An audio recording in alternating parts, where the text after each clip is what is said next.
Hello friends, আজকে কি রান্না করব। আমার কাছে আছে শুধু দুইটা কার্পু মাছের মুড়ো। প্রথমে মুড়ো দুইটা ভেজে নিই, তারপরে দেখব কি করা যায়। মুড়োটা দিলাম একটু নুন আর একটু হলুদ। একটু নুন হলুদ দিয়ে মুড়োটা এপিট উপিট করে উল্টিয়ে দেব। হলুদ নুন দিলাম, এবার এপিট উপিট করে উল্টিয়ে দিচ্ছি। উল্টিয়ে দিয়ে একটা ঢাকনা দিয়ে দেব। কিছুক্ষণ পরে ঢাকনাটা সরিয়ে নেব। দেখুন মুড়োটার কালারটা চেঞ্জ হয়ে গেছে। এবার মুড়োটা উল্টিয়ে একটু হালকাভাবে চাপা দেব চাশনিটা দিয়ে। এই যে উল্টিয়ে হালকাভাবে চাশনিটা দিয়ে চাপা দেব। দেখুন চাশনি উল্টিয়ে দিয়েছি, এবার একটু নরম হয়ে গেছে, একটু ভেঙে গেছে। এখন এটাকে ভাজা ভাজা করব। পুরোটা ভেঙে একটু ছড়িয়ে দেব, ছড়িয়ে দিলে জলটা তাড়াতাড়ি শুকিয়ে যাবে। তো দেখুন জলটা শুকিয়ে গেছে, এখন একটু ভাজা ভাজা করে নেব। একটু ভাজা ভাজা করে একটা বাটিতে নামিয়ে নেব। ভাজা ভাজা হয়ে গেছে, এখন একটা বাটিতে নামিয়ে নিচ্ছি। নামিয়ে রেখে আমি কিছু পটল, বরবটি, টমেটো, আলু এগুলি কেটে ধুয়ে পরিষ্কার করে রেখেছি। এবার দিলাম কিছু তেলটা দিয়ে আমি আলুটা প্রথমে দিয়ে দিলাম। আলুটা দিয়ে এবার দেব এটার মধ্যে একটু নুন আর একটু হলুদ। নুন হলুদ দিয়ে এবার একটু নাড়িয়ে দেব। একটু নাড়িয়ে ভালো করে একটু নাড়িয়ে লবণ হলুদটা মিক্সড হয়ে গেছে। এবার একটা ঢাকনা দিয়ে দেব।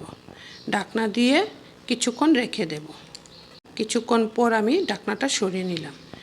দেখুন কালারটা একটু চেঞ্জ হয়ে গেছে। আবার একটু নাড়িয়ে দেব। আবার একটু নাড়িয়ে দেবো। একটু এক সাইড ভাজা ভাজা হয়ে গেছে, একটু কড়া ভাজা হয়ে গেছে। কড়া ভাজা হলেও কিচ্ছু হবে না, আমি আবার ঢাকনা দিয়ে দিয়েছি। এবার ঢাকনাটা সরিয়ে একদম নরম হয়ে গেছে। এবার আমি একটু নাড়া দিয়ে একটু ভাজা ভাজা হয়ে গেছে। এবার আমি আলুটা নামিয়ে নেব। একটা বাটিতে আলুটা নামিয়ে নিচ্ছি। বাটিটা নামিয়ে রেখে এই তেলটার সঙ্গে আরও একটু তেল দেব। আরও কিছুটা তেল দেব। আলুটা আগে তেল দিয়ে ভাজা হয়েছে, তো আমি একটু কিছু কমই দেব। আর একটু তেল কম খাওয়াই ভালো। দিলাম আমি দুইটা শুকনা লঙ্কা ফোড়ন। শুকনা লঙ্কাটা একটু লাল হলে দেব আমি কিছু গোটা রসুন। গোটা রসুনটা যখন একটু কালারটা চেঞ্জ হয়ে যাবে তখন দেব এটার মধ্যে আমি একটু পেঁয়াজটা একটু মোটা মোটা করে কেটে রেখেছি। এবার পেঁয়াজটা একটু নাড়িয়ে দেব। তেলটার সঙ্গে একটু নুন হলুদ আছে, তো পেঁয়াজটা তাড়াতাড়ি একটু নরম হয়ে যাবে। সবজিগুলি কেটে ধুয়ে পরিষ্কার করে রেখেছি। এবার আমার কাছে কিছু কানাইবাসি পটল ছিল, আমি পটলটা কেটে ধুয়ে পরিষ্কার করে নিয়েছি। এবার পেঁয়াজটা একটু নাড়িয়ে দেখুন অনেকটা নরম হয়ে গেছে। এবার আমি এখানে পটলগুলি দিয়ে দেব। পটলগুলি দিয়ে দিয়েছি। পটলগুলি দিয়ে সবগুলো পটল দিয়ে দেব একটু নুন আর একটু হলুদ। এবার নুন হলুদ দিয়ে আমি এটা একটু নাড়িয়ে দেব। একটু নাড়া দিয়ে দিচ্ছি। একটু নাড়া দিয়ে আমি একটা ঢাকনা দিয়ে দেব, যেন পটলটা একটু নরম হয়। বেশি সময় নাড়বো না, অল্প একটু নাড়বো। দেখুন রান্না হয়ে গেছে। এবার একটা ঢাকনা দিয়ে দিলাম। এই যে একটা ঢাকনা দিয়ে দিই। অল্প একটু সময় রেখে আমি ঢাকনাটা তুলে নিলাম। এবার দেখুন পটলটা একটু নরম হয়ে গেছে। এবার দিলাম আমি বরবটি আর টমেটো। এগুলি দিয়ে আমি আরেকটু নাড়া দিয়ে দেব। ভালো করে নাড়া দিয়ে আমি এটার মধ্যে দেব গ্রিন চিলি পেস্ট। দিলাম গ্রিন চিলি পেস্ট। এটার মধ্যে আমি কোনো রকম মশলা দেব না। এবার দিয়ে দিলাম আলুগুলি, ভেজে রাখা আলুগুলি দিয়ে একটা ঢাকনা দিয়ে দেব, যেন সবগুলি একটু সফট হয়ে যায়। একটা ঢাকনা দিয়ে দিয়েছি। কিছুক্ষণ রেখে আমি ঢাকনাটা সরিয়ে নিলাম। দেখুন কালারটাও সুন্দর হয়ে গেছে আর সবগুলি মিশে দারুণ একটা সেন্ট বেরোচ্ছে। এবার একটু ভালো করে নাড়িয়ে নিচ্ছি। ভালো করে নাড়িয়ে এবার আমি ভেজে রাখা মুড়োটা দিয়ে দিলাম। মুড়োটা দিয়ে আমি ভালো করে মিশিয়ে নিচ্ছি সবগুলি একসঙ্গে। এবার একসঙ্গে সবগুলি ভাজা ভাজা করব। নাড়ার মধ্যে রাখতে হবে। নেড়ে নেড়ে আমি একটু ভাজা ভাজা করব। অনেকটা ভাজা ভাজা হয়ে গেছে। আমি এটার মধ্যে কোনো ঝোল দেব না, তো একটু হাঁটছিটা জল দেব, যেন আর একটু সবগুলি ভালো করে সিদ্ধ হয়ে যায় বা একটু সফট হয়ে যায়। তো ভালো করে নাড়িয়ে নিচ্ছি, মানে ভাজা ভাজা করে নিচ্ছি। ভালো সেন্টও বেরিয়েছে।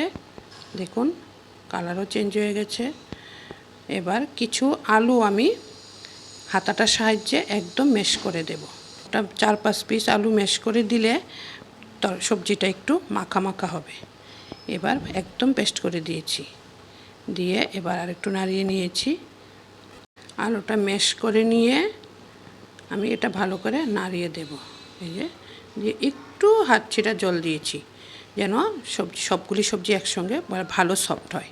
একটু ভাজা ভাজা হলে ঝোলটা শুকিয়ে যাবে, এটা ঝোল থাকবে না। এবার দেখুন আমার জলটা শুকিয়ে গেছে, আমার সবজিটা হয়ে গেছে। দেখুন, আশা করি ভালো হবে, দেখতে তো দারুণ লাগছে। এবার দিয়ে দিলাম কিছু ধনিয়া পাতা কুচি।